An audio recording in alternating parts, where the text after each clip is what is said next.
Mm-hmm. Yeah, I'm actually kind of impressed that Settlers of Catan is actually made in the USA. Mm-hmm. Well, the guy's German, though, isn't he?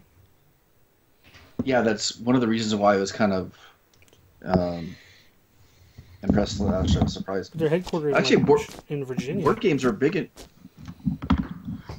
in Germany, I think. There's a board game convention that happens out here every year that I keep wanting to go to. Just haven't had a chance yet.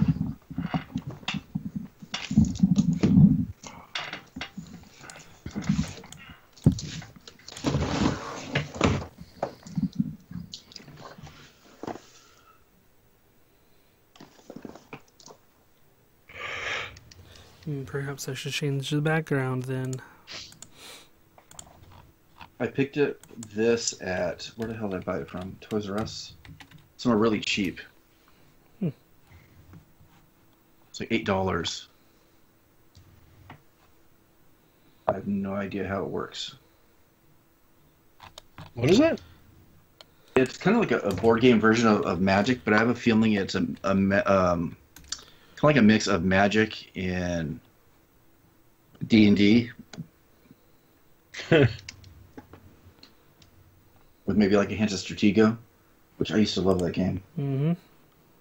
I will talk about that game. Actually, I should pull that out and introduce that to Mark. I think it's a good strategy game. I like it better than chess. I actually don't like chess. Probably because I suck at it. I'm just not patient. Gotta plan ahead. Yeah, whatever with that.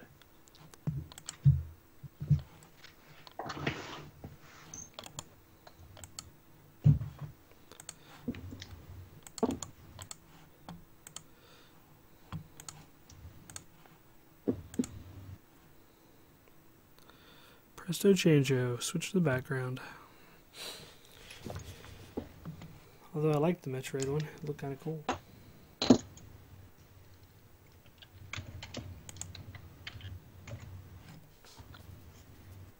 Oh, that is cool.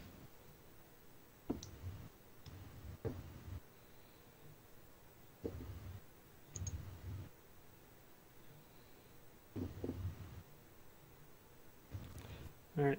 Well, I'm ready when you are. We're online, so. And I am already recording, so let's go ahead and get started.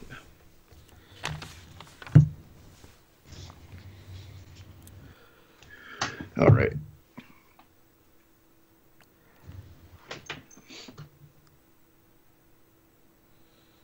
Mark, you all set? Yeah, I'm just doing a Twitter. Okay.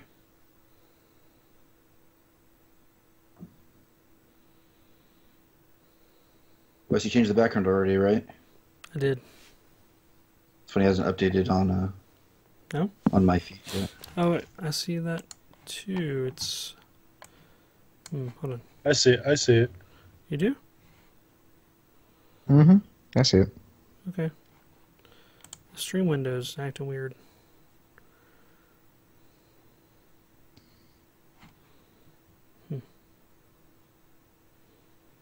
Okay.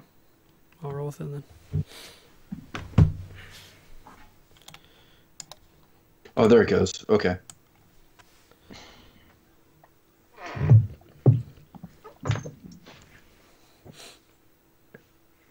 Hello, Internet. Welcome to episode 92 of the Making Geeks podcast. We're the podcast for makers, dads, and geeks.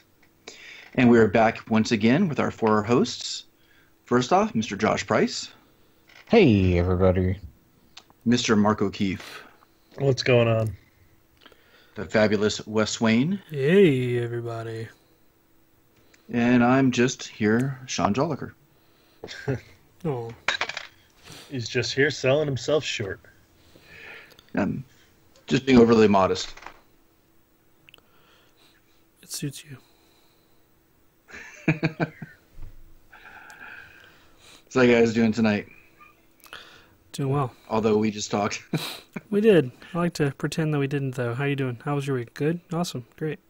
Good, yep. I've been doing all new things. It was so fun.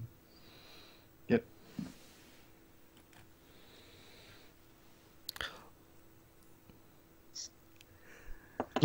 Riveting. We need to plan this part out better. I've got to kind of keep the conversation going after this. Let's see, what did I do this week that I didn't mention 5 minutes ago? Let's see. Well, it's related to the topic for tonight. I've been playing a lot of board games with Samantha this week, and Catherine, and some other friends. I got some buddies over yesterday and we played some games, and usually it's computer video game stuff, but decided to go a little more what's the word? Tangible? Tangible. Yes, I was thinking tangent. Yes, tangible. Thank you. And it was fun. We'll discuss a little bit later. How about you? What else have you guys been up to this week? What would you like to have been up to? I'm trying not to buy the Tron Lego set. The what? Hold Is on. Did you see that? Is it out? It's out. It's officially out? Yep, Lego Store. It's just the two little light cycles, though, isn't it? And Korra. I don't think I've seen the fully released set. Oh, it's so pretty. Is there a leather couch? No? Okay. Oh, that's cool. Okay, I'm not going to pay attention anymore. I'm just going to look at Legos. I try not to look at Legos anymore. There's too many sets that I want, and I have to use that money for other things right now. You ever make your heart hurt when you just go through the shop and throw everything you want into the cart and then look at the price and go, oh. Can't say I've ever done that. It's ridiculous. I just did that and did it in open tabs right now. I think I have about 20 or 25 tabs. Oh, you're talking online. I've actually done that in physical stores before, where I put a bunch of stuff in the cart, walk around a couple aisles, and I put everything back. Really? Yeah. That's some discipline. If it ends up in my cart, it's mine. Mm-hmm. No, It's there I for a put stuff reason. back.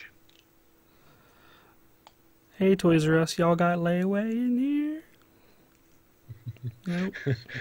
Hey, Toys R Us, y'all got some decent sales. I I'm willing. I think that's what I'm willing everybody's to take, waiting on. think they're like I've 20% here. I've never ever even bothered trying to get to any of those when like a liquidation or something happens, because you never get there at the right time. Yeah. You always feel like And you didn't wait long enough if you do go. You're like, oh, man. Yeah.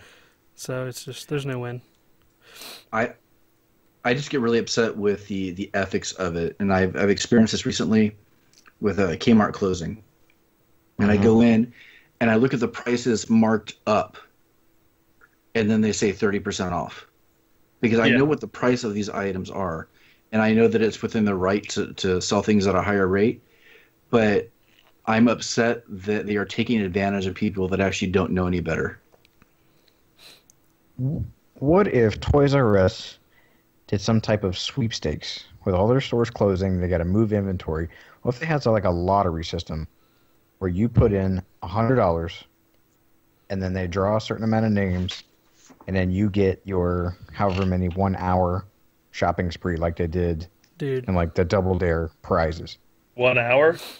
That used to be a dream of mine growing up. Yeah, I can- Toys R No, Us they shopping need to- spree. Yep. Mm-hmm. I They can need to move some capitalize stuff on in an that. hour. So everybody pitches in $100, like to even put your name in the pool. You want a couple other names in the pool? Here's a couple other tickets you can buy. And then they draw names. You and whoever else in your region get to go have yourself a shopping spree. Get the golden ticket. Yeah. Yep. Now, is it like that one? You ever see that that video online where all you got to do is get your stuff to the front of the store, like so you can keep running back and forth, and you run into the store, grab the stuff you want, run back to so you get to make like a pile at the front of the store. Or I is always it saw a just, shopping cart. or Yeah. you just get to fill a shopping cart? I don't know. I always wanted to do the thing like I saw on Double Dare, where you would like stick your hand Yeah, it's or just your like arm in an directed aisle all. and then just run, and it would all funnel into your cart. Oh man, it's I all imagine Barbie doing it. crap, man. Every I- like I would space prob- Lego set. Oh I would God, yeah. grab everything in the Lego department, and I would only focus there because I'd go and resell it, and then use that money to buy what I wanted. That's Yeah, the but spirit. It defeats the you'd have purpose to of this exercise. you'd That's be why keeping Jeffrey's one dead. of everything. That's right. Jeffrey's out front selling his body, and you're in here making jokes. Jeffrey's perusing eBay, and he's like, "They're no longer Toys R Us kids. They're just little money whores who don't like to play anymore. Keep all their stuff in boxes." I'm waiting for him to show up Did you on hear that- BoJack Horseman or something, or like some other like Robot Chicken sketches. Man, it's gonna be sad. There was a guy on YouTube. God, Robot Chicken is. There was a guy on YouTube that did the most depressing version of the Toys R Us song I'd ever heard. Yes. In the what was it, in the lower octave? Yeah. Oh God, yeah, that was Sounded like he was crying as he was singing it. I thought that was funny. Although with this happening, we might see KB come back. I don't care. That's what I heard. They're lame. KB I was hated that always store. fun. No. It wasn't Toys R Us, but it was the best toy store in the mall. Yeah. That's not saying a whole lot. Well, because Well, it was the only that toy was store in the mall, but So That My was in the mall has- heyday of malls. yeah. my mall has a KB, and I go in there, and it's got nothing but crap. It's Like, not it has even a one good. right now. Yeah, it's not even a good selection of what's left over of the toys. They bought it like on the secondary or tertiary market, and just like overflow or overstock from somewhere else. It's just like a Sam Goody or like a was it Suncoast Video. Like no one ever bought anything in those places. Oh, I used to. I worked at Suncoast. Are you kidding me? I never did. I'm like, I'm not. Oh paying my this. God. This is ridiculous. Dude, people would go nuts in Suncoast. That That's was one only of my because favorite jobs, actually. that's only because they used to have some stuff I couldn't find anywhere else because Amazon wasn't around yet. Yeah, they had the tentacle porn. I had to buy something at Suncoast or find it bootleg, although I wasn't looking for what Mark just suggested. That was the first time I ever found any of that stuff. I was like, what the hell? What? And then you walk to the front of the store because I was stunned for 3 days. Like, there's cartoons of that?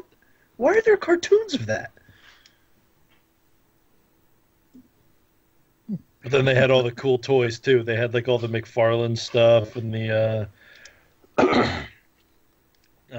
God, what else did they have? Like just a bunch of, like, the movie. I think that's the first place I saw some NECA It's like Spencer's. stuff. Yeah, Spencer's had that stuff too.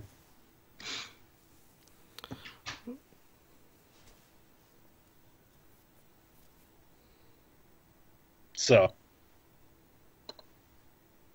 So this week's topic, we are going to discuss board games. We've discussed video games quite a lot. We haven't really delved into board games such as ones that we loved growing up, ones that we love now, ones that we're anticipating, looking forward to showing to our kids, or ones that they currently love. You guys have any fond memories of board games growing up? I don't necessarily have a board game, but I do have me and my father and my sister, our whole family, we would play Uno a lot. Counts. That still counts. Yeah. And it wasn't this newfangled Uno mechanical shoot cards at your face. Just a deck of Uno cards. And that meme where the guy has like the 4 wild draw 4 cards. Yeah, that actually happened. That's the one I remember. I remember Monopoly a little bit, but that always ended up in a fight. I don't think I've ever made it through a game of Monopoly. I honestly don't think anyone's ever made it through a game of Monopoly. Because you've been playing it wrong. Mm-hmm. Probably. Mm-hmm. I didn't know Yeah, this no one growing ever up, had- but I learned it since then. Why that's the case. Go ahead. No, it's just like the attention span and that you would need to play like a fully fledged game of Monopoly. No one really had it.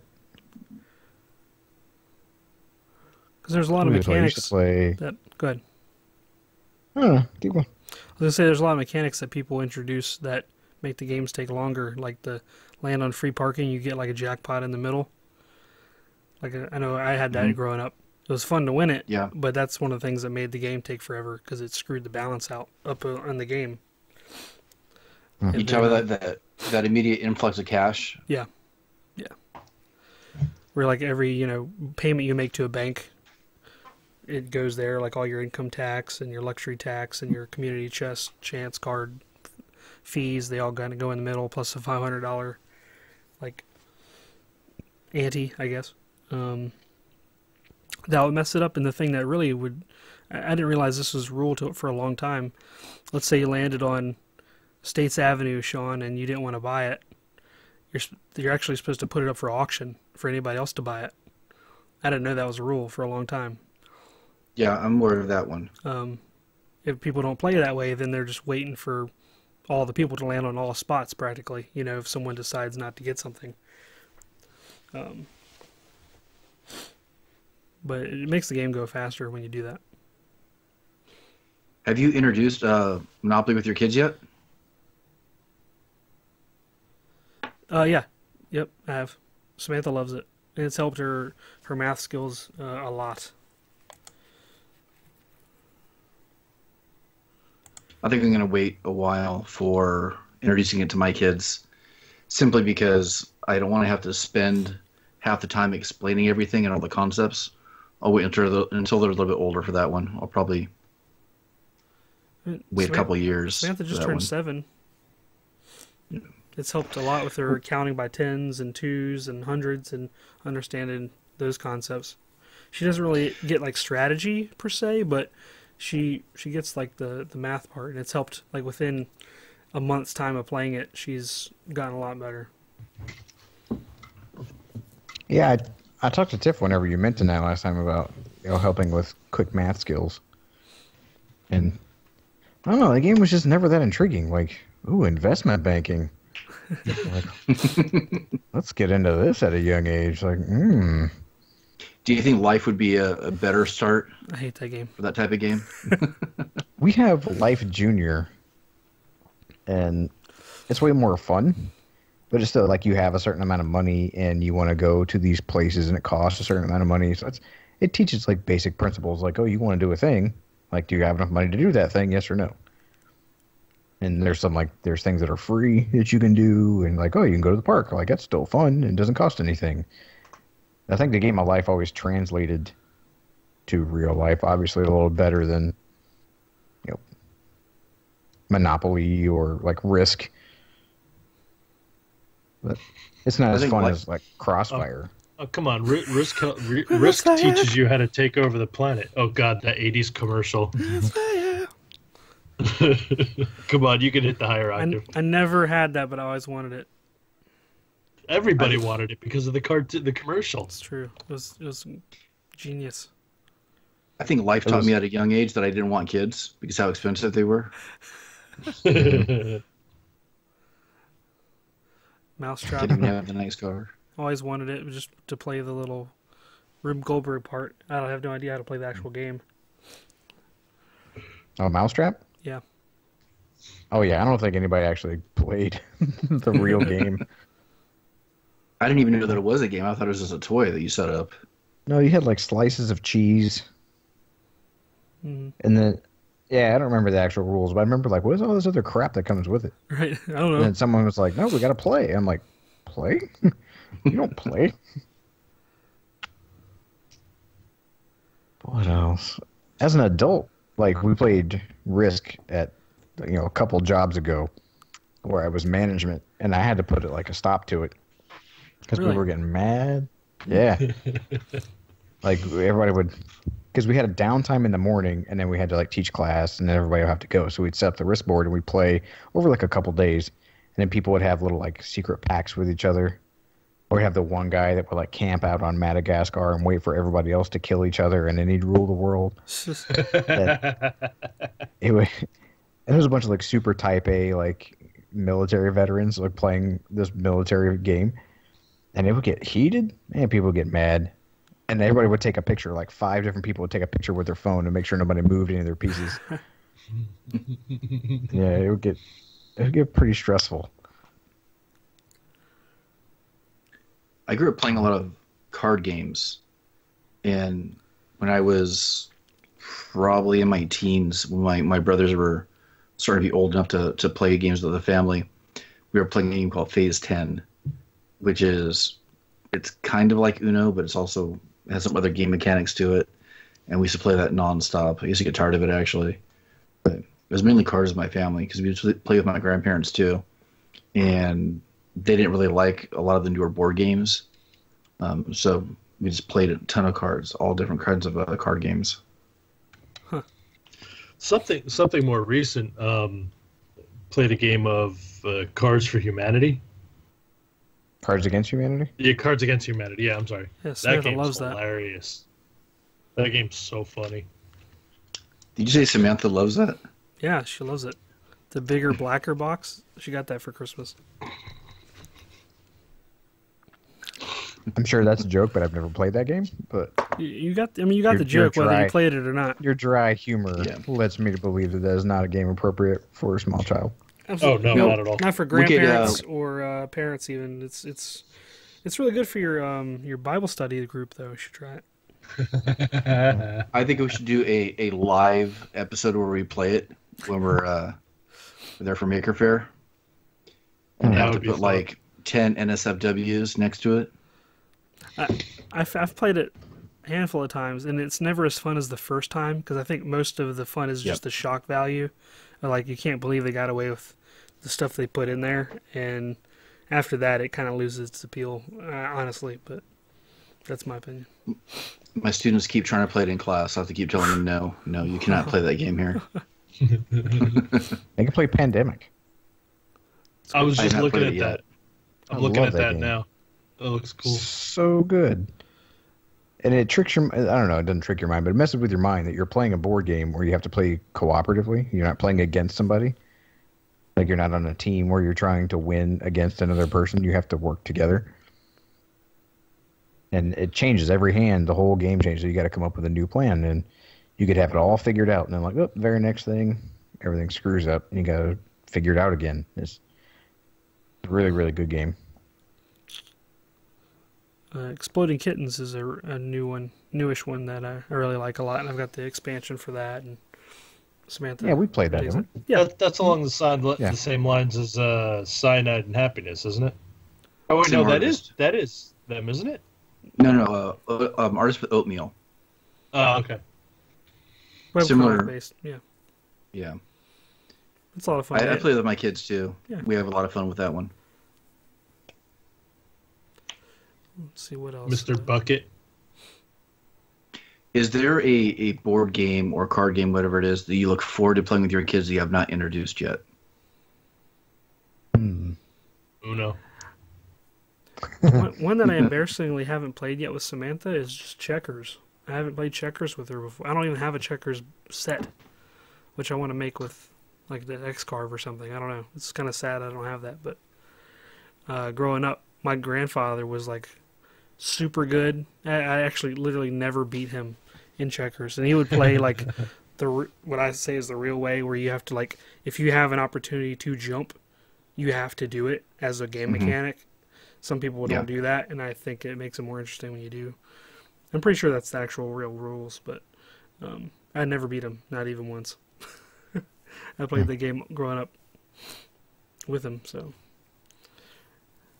I always wanted to get a deck of Trivial Pursuit cards, but not to play the game, just to sit down and read them back and forth, so you can see if you can guess what the answer is. What was that game? See, I used to love trivia games like that. Like, Trivial Pursuit was always the game that we would go to as a family. That and Pictionary. Pictionary was super fun because you could play with like a big group of people. Yeah. And whether you were like a little kid or an adult, like if you sucked at drawing, you sucked at drawing. So it's not that, little kids don't know, literature questions in Trivial Pursuit. Like, you need to draw happiness. or sunshine or some verb that's really obscure. And that's one thing that I like playing it with the kids, just to watch their version of a dog or their version of a smiley face or whatever. Like, it's so goofy looking. And yeah, Pictionary was always a fun one. Scrabble. Yeah, I suck at spelling. I'm not good at Scrabble. Deacon really wants to play chess. Like, we played chess at a coffee shop one time, and I was trying to teach him how to play, and he showed an interest in doing it, and it's not the first time. So I think, Wes, like you said about checkerboard, I think a chessboard's in our future. Yeah. They're my. You gotta make it and then 3D print the all the pieces. Yeah, I was gonna try to turn them on a lathe. Through my kid's school, they had the opportunity of learning chess through like an after-school program. So both my kids actually learned how to play. And there's a couple different versions of chess using a lot of similar mechanics that make it a little bit fun too. There's one called football chess, which I don't even know the mechanics of, but I think it's just getting one piece all the way across. And there's a modified version of chess that I played a couple of months ago with my kids, and I love it. I actually want to recreate it. Called it's called All Queens Chess. It's a board that's reduced down and just has the queen pieces, but the gameplay is really, really fun, and the games are maybe only about 5 to 8 minutes a piece. So it's kind of like a great travel game and kind of a quick, when you don't have a lot of time, it's a lot of fun. You mentioned Stratego as one that you want to start playing more of, right? Yeah, I used to play with my dad a lot growing up, playing that game, and I try to do games that are kind of all inclusive, because a lot of times it's sometimes just like me and my son, and I want to make sure I include my daughter as much as possible. And Stratego is a 2-player game, so I either want to make sure that she could switch in and play, or I don't know. But I've been holding off on that one, but I'll probably be introducing that one soon. Oh, Battleship. Yeah. Battleship was always fun, but it would start fights because you're like, there's nowhere left for your ship to be. You're moving it. I am not. I want to I can't stack ships on other ships. It's a repair ship. So I have a question for you guys regarding all this. Is there a game that we grew up playing analog, so basically in person, that now you prefer playing digitally instead? So for me, I think that, for example, Words with Friends. I think Words with Friends replaced Scrabble in a lot of ways. Yeah. Because Scrabble was always a pain. Is this a word? Is this not a word? Are we calculating the points correctly? And Words with Friends automates that in a fairly simple way where you're still somewhat engaged. I know you're missing kind of the face-to-face interaction, but I think it solved some problems that the game inherently has. I think it introduced other problems, reasons I don't really like it that much, because inherently when you get down to like a handful of letters, you're like trying all these different positions and things you yourself would not have come up with these words, and then you exploit all these tiles to get like triple, you get like 42 points using one letter of a word you didn't know existed just because it improves it. It just seems kind of BS to me. So I like part of that game, but also don't like it because it kind of always just ends up devolving into that. I like how the Amazon Echo allows you to play Jeopardy every day. Yep. Well, that's cool. We don't have cable anymore, so I don't get to watch Jeopardy. Yeah, you can do it right now. Let's see, it'll probably hop on, but you say, Alexa, let's play Jeopardy. Look, she's about to do it. Can you hear it? That's kind of cool. Thanks, Alex. And it goes, yeah. And then Alex Trebek comes on in your house. I think it's like 12 questions a day, and it tells you at the end like how you stacked up against everybody else in the world who played that day. Some of them are kind of easy, some of them are kind of hard, but yeah. I always like trivia stuff like that. And since we don't have cable anymore, I guess 12 questions a day is the best we can get. Growing up, we had or actually my grandma had it, but we used to play it all the time. We had a version of Wheel of Fortune, which was a stupid plastic form that had the card that would slide in, and then this really janky wheeled kind of turn. I actually liked it on the phone a little bit better, the phone version, but that's not really a game that I plan on playing with my kids. I can't think of one that's better digital that I used to play analog.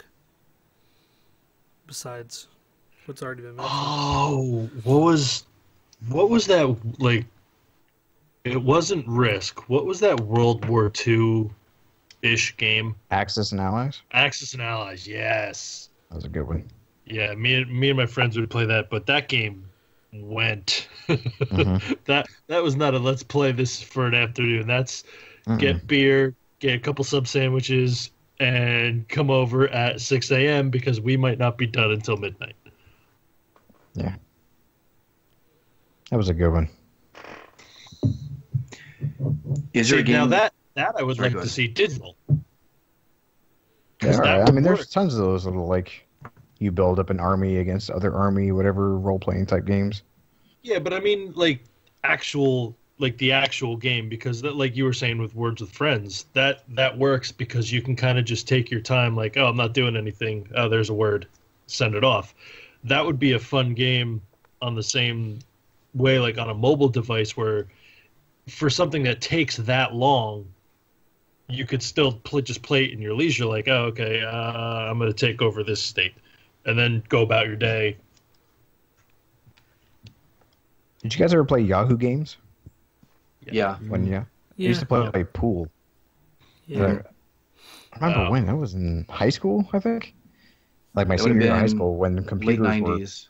Yeah, when we had more computers and we had more freedom on them. I was like, I don't have anything to do. So like friends of mine from different classrooms would just play pool on Yahoo games. Yeah, I used to play Hearts. I don't know if I ever actually even played that physically in person, but I've played it only on computer. That's true. I actually enjoyed it. Yeah. I used to play Minecraft a lot, and I got pretty decent at it. Minesweeper or How do you Minecraft? play Minecraft? Minesweeper. Okay. Minecraft is beyond Did me. you I don't- insulted. Did you win at Minecraft? Yeah. Okay, so No. is there a game that you ever saw advertised growing up you never got a chance to play that always wanted to play? Crossfire. Whoa. We had it. Crossfire! Did you say that For every me. time you played? Yeah, we got it because of that commercial. We're like, we're getting that game. Man. And then we lost all the BBs. Hungry They would, like, fall Hippos. on the My floor. grandmother used to it would drive her insane. The sound. Oh yeah, it's super irritating. It is, but kids love it. For me, it would have been D&D. Crossfire. Man, Crossfire, your hand would cramp so bad after shooting that thing. They still make that?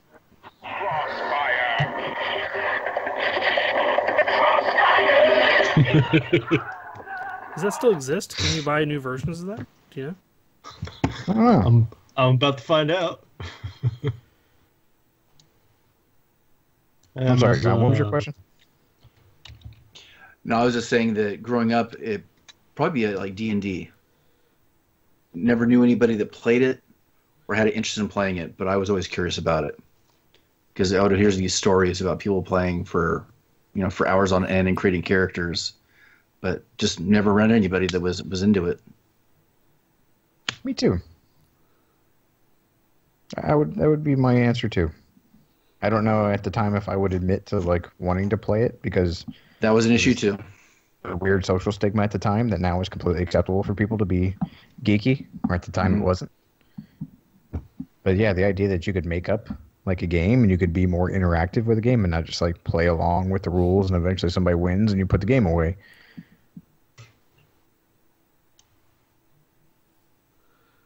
I remember the kind of mythic game was Fireball Island. Never heard of that one. It was some big like adventure game that cost something like $50 or something. Had like a big molded volcano, I think, on it. I'm trying to remember the other aspects of it. I read, less than a day ago they're coming back with it. It's a Kickstarter. Yeah, Yeah. there's a company that actually goes back and kind of redoes the game and updates it. And Fireball Island, I think, is their newest adventure on that. I don't remember that one. I got bored at my job at Lockheed, and I got about halfway. I created my own board game. And I had a lot of time to kill. It was about you being the last person on Earth, and it had these 4 ecosystems.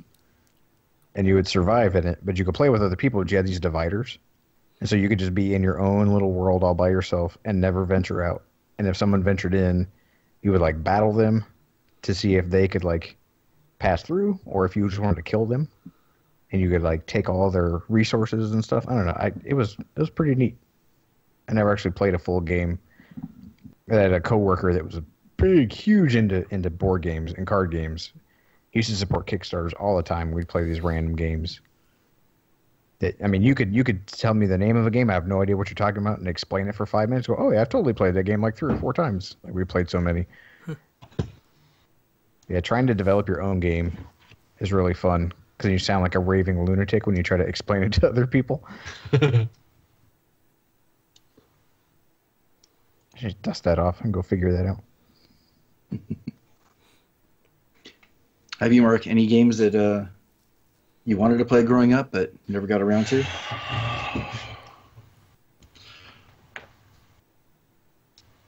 I don't remember.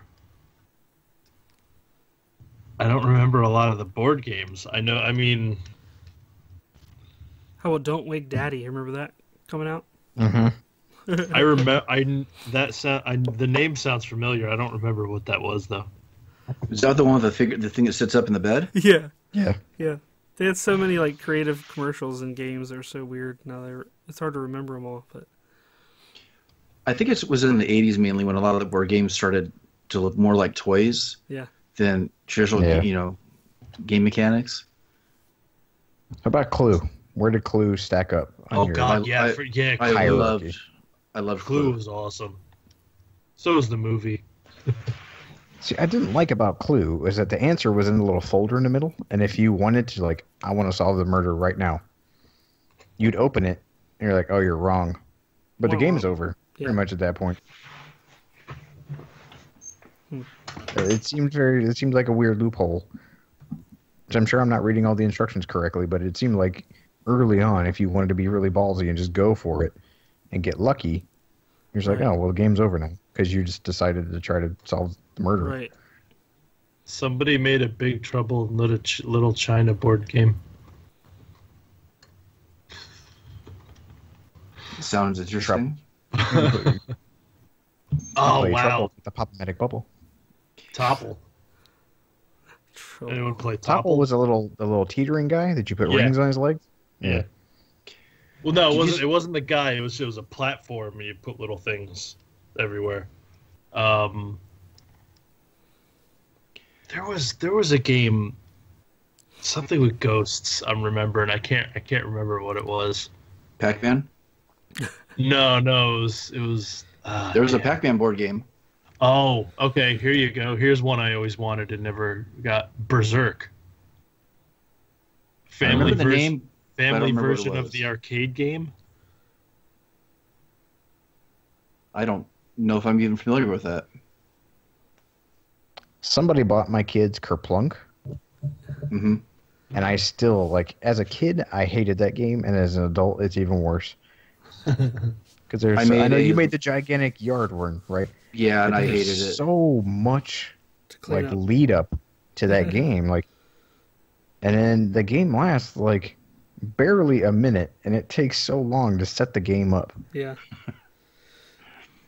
How about, I don't Good. I don't think I like any game where the end result is having to clean up. You're gonna make me work to set it up, and you're gonna make me work to clean it up.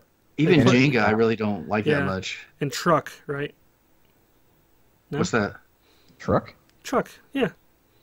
You take a know pack truck. of cards and you ask your kid, yeah, you want to play truck? And they're like, what's that? Yeah, pickup Oh. truck. What? 52 pickup?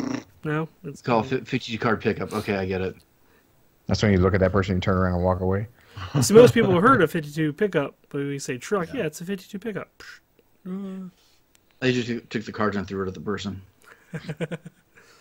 Tiffany likes this game called Pit. Did we play that with you guys? I don't think Wes? so. It has a bell, and it has like wheat and barley and something where it's like a trading game where there's like a bunch of people and it's really fast paced and you like you're trying to match like a certain number of whatever the suits are. There's a bull and a bear and there's a bell. I don't remember what it is, but I never really liked it. And every time we would get together, somebody's like, "Oh my god, we should play Pit." I'm like, ugh. And I would make fun of it as this like country game. It's just like you're just playing with wheat and barley, and it's not even like you're using it as a resource. It's just some arbitrary cart. It could be starfish. It could be cow heads. It could be whatever. She loves this game, and she's so upset with me that I don't share her enthusiasm with this dumb game. I wonder if there's actually like a history behind that game where people are actually trading those things. Yeah, and it seems like a Depression era type thing. Mm-hmm. Where it's like, if you get caught with the bull, that's good. If you get caught with the bear, that's bad. I'm like, this is some weird stock market analogy that is super simplistic and dumbed down to just like wheat and barley and corn. And I never liked it. And she's I think if there's one thing that she is upset with me in life about, is that I don't share her affinity for the game Pit. And I get slightly embarrassed when she tries to pull it out with a bunch of new friends. We could do better. One game I always wanted as a kid, I never got. I have it now, and Samantha loves it. Is Guess Who? Do you guys ever play that as a kid? Mm-hmm. No, I know it. I just saw a meme of that with Samuel Jackson. You can imagine what the question was. Guess Who was kind of fun because it was kind of like a really simplified version of Clue without the murder. Well, now we had them like the travel editions, and they have little cards that you can slide in, and so it has little flip-up things, which is in like a plastic housing, and you have cards that you can flip over one side or the other, so it's not just faces. They have like little, I don't know, little like sea creatures or little aliens or whatever, so it's more than just like the standard, rack of people with the blonde hair, the red hair, the gray hair. Yeah. So they've expanded it quite a bit, but yeah, it's a fun game. About Rock'em Sock'em Robots. That was one game that I never had that I always wanted. There you go. Same with me. They have a lot of the vintage version of the games at like Target now, Mm-hmm. and Like twice as I much. played with one day, and I could not believe how chintzy it felt. And I don't know if that's a modern manufacturing or if it was always that way. I think it was always that way. I hate playing with things that feel like they can break really easily.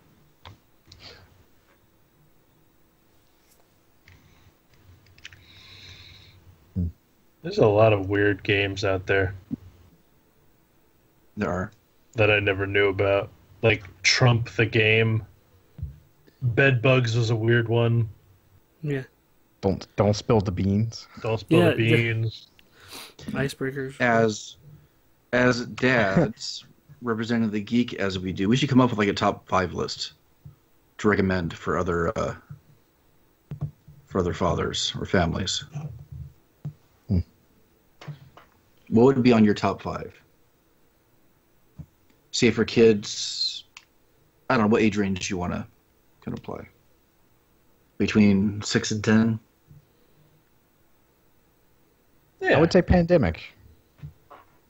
It may be a little on the double-digit age range, but it teaches kids, or teaches anybody really, to like solve problems as they arise, and to work together, and to kind of think outside the box.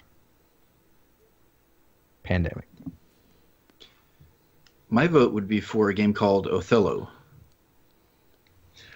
I've always known about that, but I have no idea what that game was. I bought it recently. It's a fairly low price game, but it's a really good strategy game that has pretty simple mechanics. And all you're doing is trapping somebody else's pieces and making them turn to your color. So the pieces have black on one side, white on the other. And it's a reference to Shakespeare's play. And you basically trap the other piece so they have to turn to your color. And you try to get as many of your color on the board as possible. And it's a lot of fun. The games really don't take that long. And there's, just because you're older doesn't mean you enjoy it any less. That'd be my vote. Hmm. One of my votes would be for a game called Mastermind. I might have talked about this on here before, but it's one that I introduced to Samantha and Catherine maybe 6 months ago. I played it as a kid, where it's two people. One person comes up with a 4-color sequence, and there's like 6 colors to choose from, and there's like a little shield. It's sort of like to prevent the other player from seeing what sequence you choose, and you select all different colors in whatever sequence, 4 of them, and then the other person has to take so many guesses to sort of whittle down the answer. And you have to, it's sort of like a programming logic sort of thing. So they'll guess like, black, white, red, green, and then you respond to that. There's like a little thing on the side, and you respond to that with different little pieces you drop in to tell them if there's a color match or if there's a position match, a color and position match. And that's all the feedback you're allowed to give them is through those two things. You don't say what color it is, you just say there is a match, and that if it's in the right spot, they get like 2 points kind of thing. And so they use your response to like whittle down their answer and try to sort of come up with a sequence. It's pretty cool. It's called Mastermind. I'd play it. It's pretty cheap. I'd play You'd like that. it. Yeah. Catherine and Samantha love it. I definitely recommend that.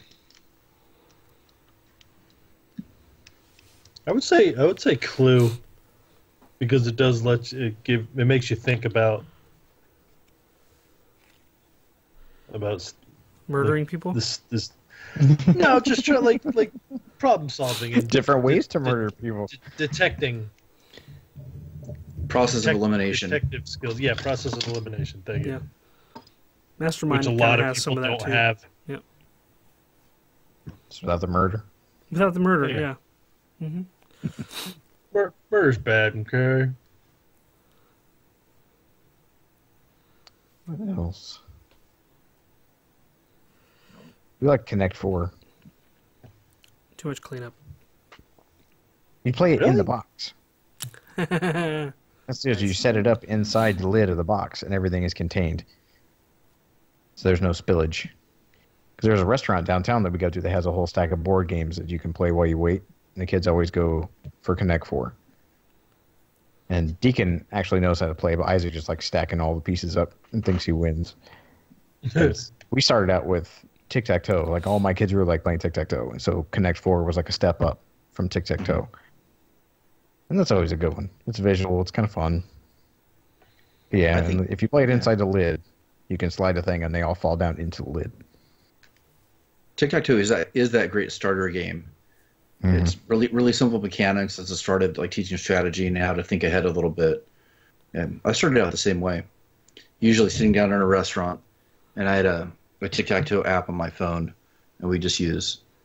And then the other game I started with my kids, like, and again at a restaurant, is a game called Boxes. Basically, you have a grid of dots, and you draw a line, and once you finish the box, you put your initial in it. Mm-hmm. Yeah. Just simple little things like that. Somebody mentioned Don't Break the Ice earlier. That was me. I hate that game. They had that game, but they don't have all the ice bricks. Ugh, And they don't have the little person that sits on the top. it's unplayable then. This was like, it's the frozen version. And this place has really good like homemade potato chips. And so it has a little groove where whoever character is supposed to be sitting there. And it can fit one of their potato chips perfectly. So every time we play, you painstakingly set this stupid game up and you like wedge a potato chip. And the deal is you're not supposed to let the potato chip fall. But then they end up just taking a little hammer and like smashing all the pieces obnoxiously in this restaurant and crushing the potato chip. Set it up again. No. This game sucks.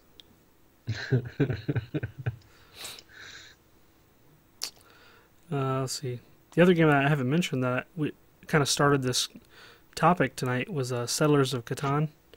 I introduced that to Samantha and Catherine, and I'll begrudgingly admit that Catherine is like latched onto this thing. She's won 4 times in a row.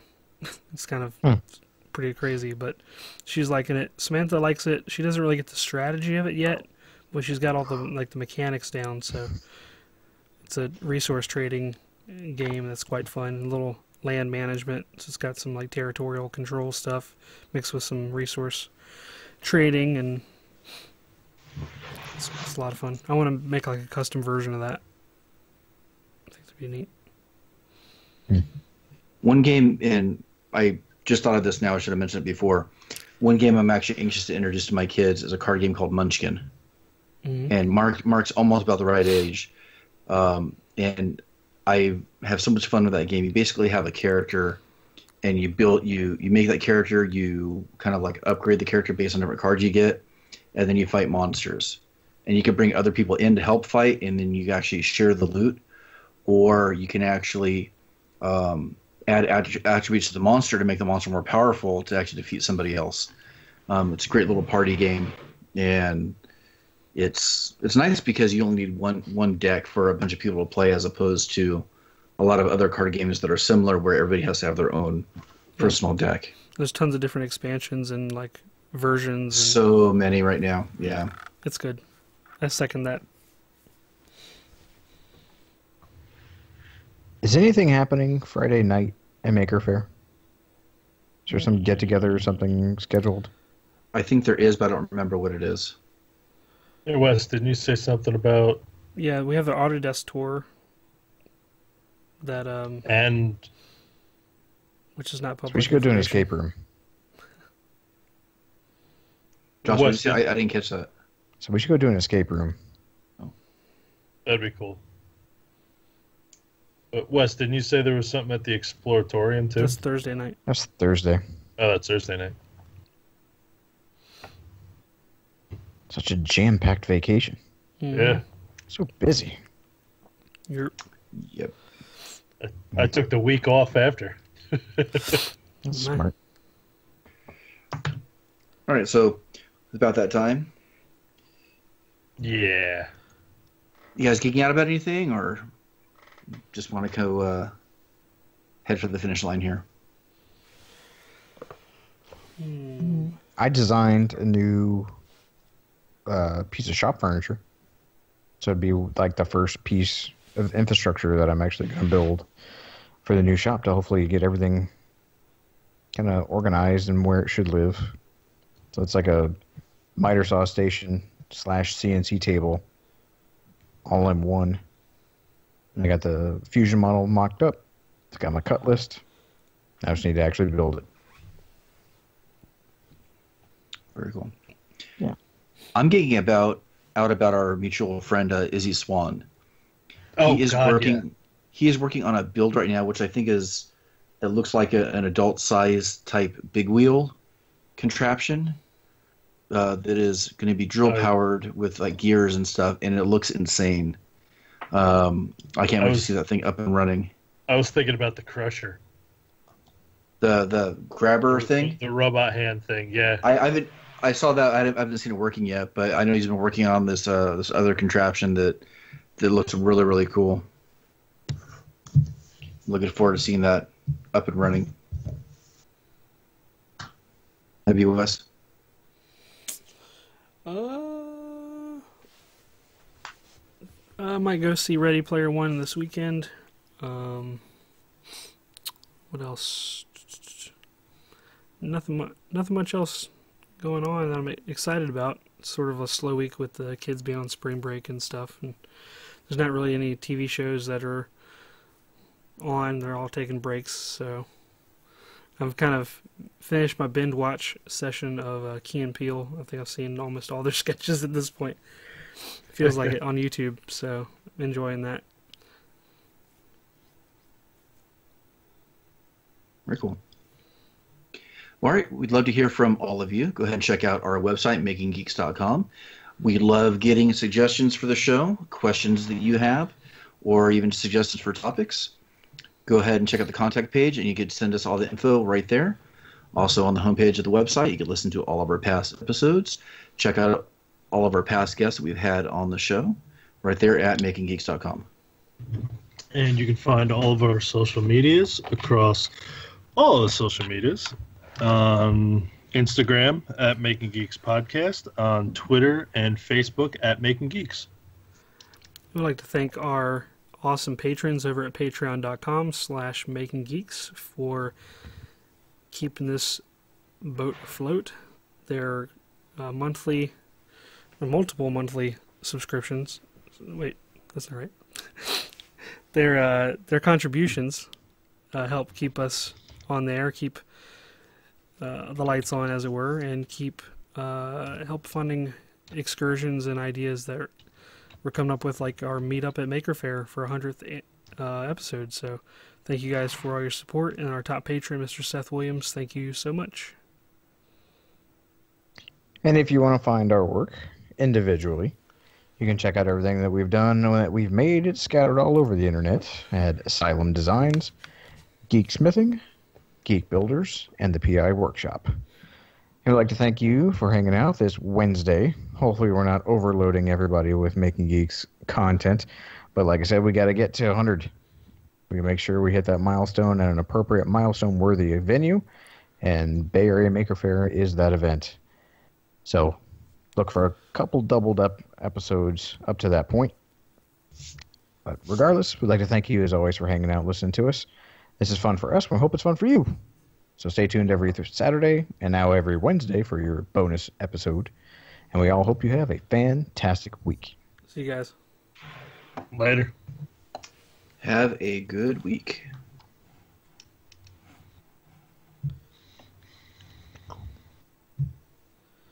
All right. And I'll say, let's see, Maker on the Move still out there. He says he can't wait for a Bay Area Maker Faire. Yeah, Sean. Oh, cool. Yeah. Look forward to seeing you again. All right, we're signing off the YouTubes. See y'all next week.